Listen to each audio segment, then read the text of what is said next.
The engineers, where does metal come from? Cam was singing a little rhyme he was making up to remind himself what things were made of. I'm knocking on wood. That comes from the trees that grow in the forest. I'm knocking on stone. That comes from the rock that's found in the hills. I'm knocking on bricks that are made from clay that is dug from the fields. I'm knocking on metal that comes from air. Cam did not know what metal came from. Cam went to ask Uncle Bering about where metal came from. It comes from holes in the ground, said Uncle Bering, holes that go a long way down. If it comes from holes, it must be stone or it's got to be clay, said Cam. Not quite, said Uncle Bering. Let's dig a big hole. Have you found any metal yet? As Cam was carrying the rocks Uncle Bering was digging out, he began humming to himself a little song about metal.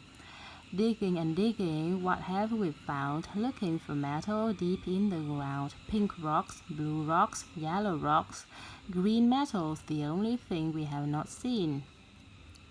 Cam looked at the stack of rocks he had. That is not metal, that's a pile of rocks. Not ordinary rocks, said Uncle Bering. That is what we call ore. But now we have to heat up the rocks. Let us go and find a big fire. That is a big fire, said Cam. That is called a furnace, said Uncle Bering. Inside there, the rocks get much hotter than red hot. They get white hot. The metal is locked inside the rocks and the heat of the fire melts the metal inside the rock. When that happens, the metal turns liquid and forms a pool at the bottom of the furnace.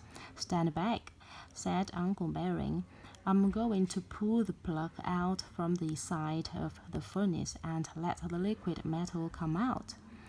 The hot metal poured out of the furnace and ran into channels made in the sand in the floor at the side of the furnace. That is hot, said Cam. It is a good job we were a long way away. The next day, Cam went to Uncle Bering to the furnace. When it is cold like it is now, he said, we have the raw metal which can be turned into your car, knives, forks, even tin cans. Just one thing, said Cam. The words do not match. I will have to make up a new rhyme. A joiner works wood, a mason works stone, a builder likes bricks, but the foundry man works iron.